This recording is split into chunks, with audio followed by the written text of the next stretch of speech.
Thank you for joining Wars of the Rosies as we continue with part 12, Evolution or Conscious Effort, of The Lost Word, Its Hidden Meaning, by George H. Steinmetz.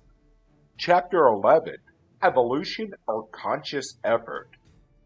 We have discovered in the preceding chapter the phenomena of cosmic consciousness, introducing Dr. Bucky as our principal witness and using corroborating evidence of other authorities, having established a preponderance of evidence in favor of a consciousness, call it what you will, superior to normal self-consciousness. We find ourselves not fully in agreement with Dr. Bucky in connection with one aspect of the question.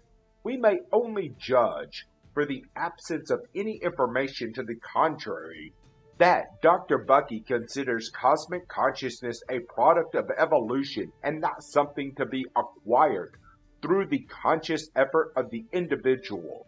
Just as the race began with simple consciousness and evolved to the acquisition of self-consciousness, he postulates it to be the plan of the Supreme Architect that the entire race eventually evolved to conscious consciousness. He cites the fact that, in accordance with the known law of evolution, at one time a few individuals must have appeared possessed of self-consciousness in advance of the race.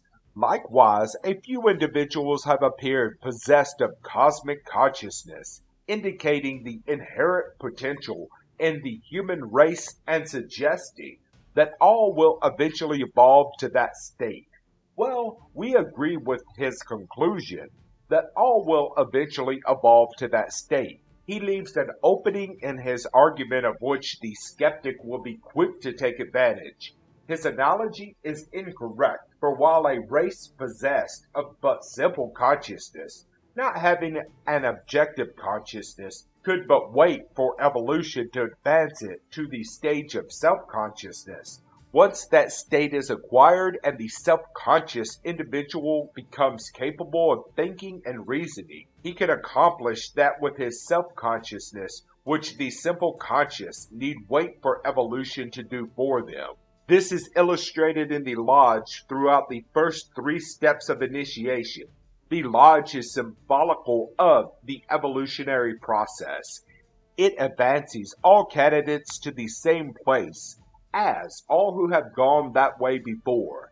When, however, the candidate assures himself to be a master mason, he is informed that such is not the case and that, while heretofore he has had someone to pray for him, he must now pray for himself. In other words, the lodge or evolution has brought the candidate or the individual to the level of self-consciousness. He can now, presumably, think for himself. He has acquired a will and with it the freedom of choice, and he must thereafter do for himself that which previously was done for him. The fallacy, in fact the outstanding weakness in Dr. Bucky's theory, is that he has overlooked the ancient axiom that nature unaided fails. As we observe, Dr. Bucky does not allow, in his theory, for the conscious effort of the individual in acquiring cosmic consciousness without waiting for the natural results of evolution.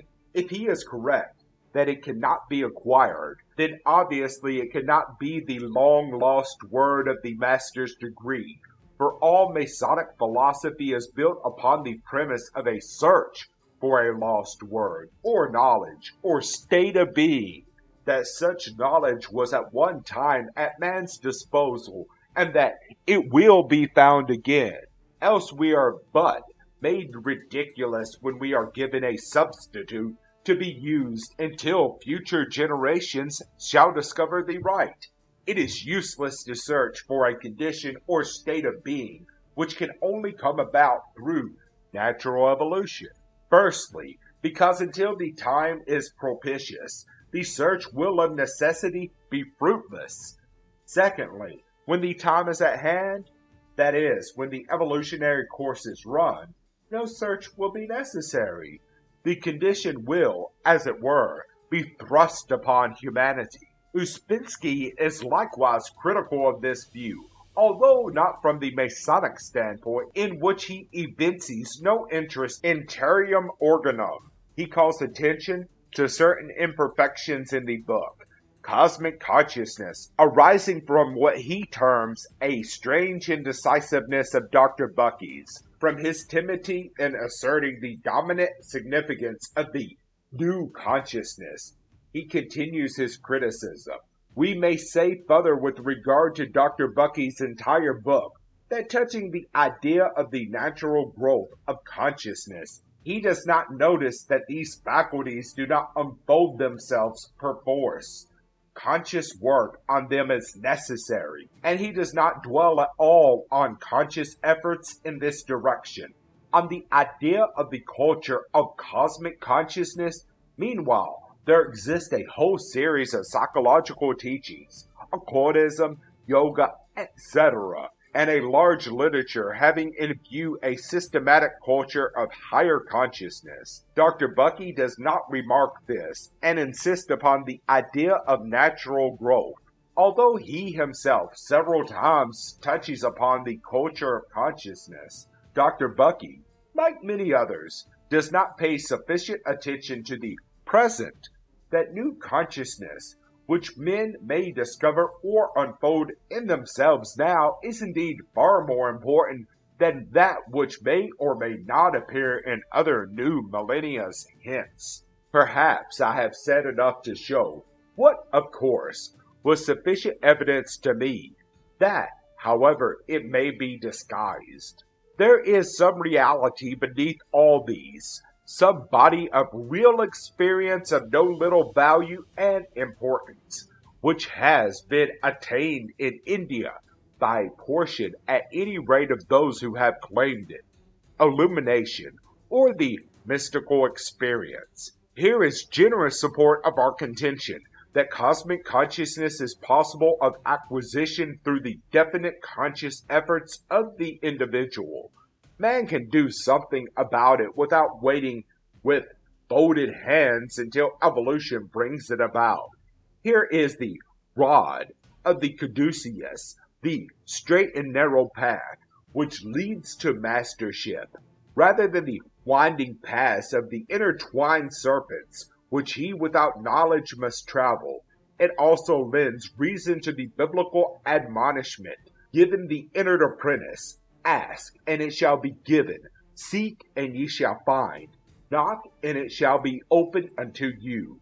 Ouspensky refers to a large literature having in view a systematic culture of higher consciousness. Let us explore some of this literature and attempt to corroborate his views that this higher consciousness can be cultivated. The jiva, or soul, is directed on its way by the supreme wisdom acquired by yoga. This statement is supplemented by a footnote as follows. Compare this esoteric tenet with the Gnostic doctrine found in the Pistis Sophia, or knowledge wisdom, in which treatise Sophie Akameth is shown lost in the waters of chaos, or matter, on her way to supreme light, and Christos delivering and helping her on the right path. Not well, Christos, with the Gnostics, meant the impersonal principle, the Atman of the universe, and the Atma within every man's soul, not Jesus, though in the old Coptic manuscript in the British Museum, Christos is almost constantly replaced by Jesus. Yoga is a system of practice whereby the personal consciousness is linked to the universal conscious energy. Its object is direct, first-hand experience of those phases of reality which are the basis of all religions. The founders of religions are persons who have such experiences, and the contention of practical occultists is that this kind of experience may be repeated whenever the right conditions are provided. It is not a capricious gift from on high. It is not miraculous. Rare it may be, but it is perfectly natural, and a human being, who addresses himself earnestly to preparing himself for this kind of experience will find what he seeks. He who thinketh constantly and fixedly of me, Krishna, letting not his mind ever stray towards another object, will be able to find me without overmuch trouble. Yea, he will find me, will that devoted one. C.G. Young, writing of the mandalas drawn by some of his patients, states, in the light of such historical parallels, the mandala either symbolizes the divine being hitherto hidden and dormant in the body and now extracted and revivified, or it symbolizes the vessel or the room in which the transformation of man into a divine being takes place. In most of the religions of the ancient world, the relation between the soul and God has been represented as a return of the soul to God, a yearning for God, a kind of divine homesickness, finds expression in most religions.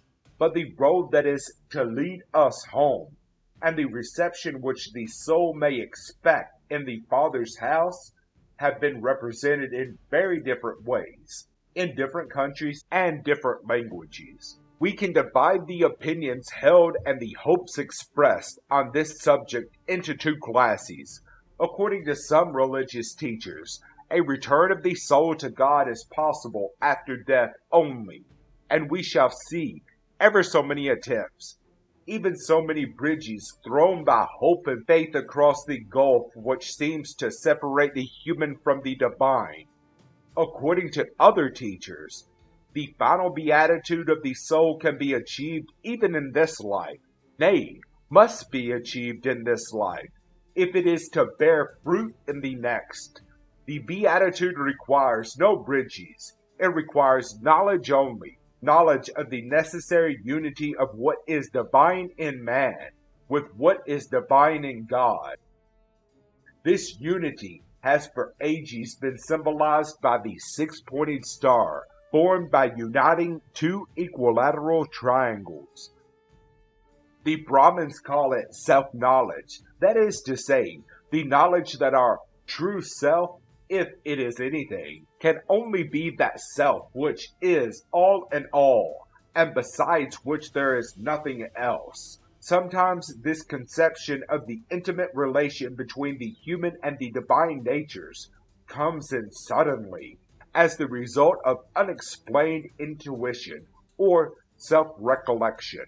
Sometimes, however, it seems as if the force of logic had driven the human mind to the same result. If God had once been recognized as the infinite in nature and the soul as the infinite in man, it seemed to follow that there could not be two infinites. Edward Carpenter also names the higher consciousness, cosmic consciousness. Carpenter traveled extensively in the Orient, spent much time in India, and there contacted men who were striving to attain this experience. He states that the means of acquisition has already been found in the Orient. He says the West seeks the individual consciousness, the enriched mind, ready perceptions and memories, individual hopes and fears, ambitions, loves, conquests, the self, the local self, in all its phases and forms, and sorely doubts whether such a thing as an universal consciousness exists. The East seeks universal consciousness, and in those cases where its quest succeeds, individual self and life thin away to a mere film, and are only the shadows cast by the glory revealed beyond. Thus, two of our authorities literally give the Masonic directive towards light. Look to the East. Heeding this advice, let us examine some additional statements.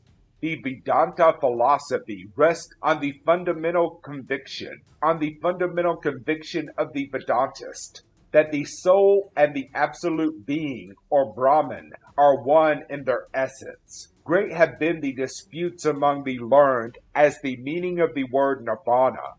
The important thing to see and admit is that under cover of this and other similar terms, there does exist a real and recognizable fact, that is, a state of consciousness in some sense, which has been experienced over and over again, and which, to those who have experienced it in ever so slight a degree, has appeared worthy of lifelong pursuit and devotion. That in every age of the world and in almost every country there has been a body of doctrine handed down, which, with whatever variations and obscurations, has clustered round two or three central ideas, of which perhaps that of emancipation from self through repeated births is the most important, and that thousands of individuals on reaching a certain stage of evolution have corroborated and are constantly corroborating from their own experience the main points of this doctrine,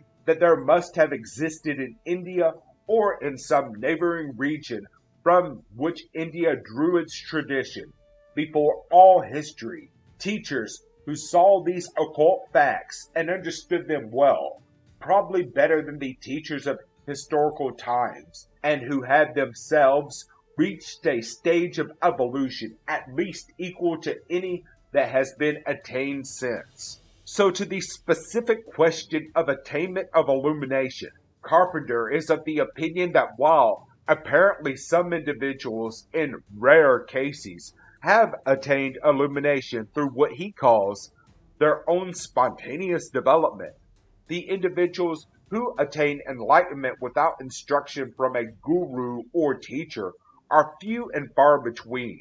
Swami Alkalanda is in complete agreement and uses almost the identical words of Carpenter. He agrees that there are a few cases in religious history where individuals, both men and women, have had superconscious experiences of God without conscious directed effort. But he emphatically adds, such cases are far and few between in both the East and the West. There are also other persons who discipline themselves enough to have these higher spiritual experiences and superconscious states. Through these various authorities we have attempted to answer two questions propounded in closing the preceding chapter. It is obvious that while Dr. Bucky is correct, that in some cases cosmic consciousness is the work of evolution, it is equally true that one is not wholly dependent on the evolutionary process, but can consciously strive for, and in many cases attain, cosmic consciousness. There remains to be answered the question of the connection of such consciousness with the secret doctrine in Freemasonry, and we shall endeavor to develop that phase of the problem in the succeeding chapters.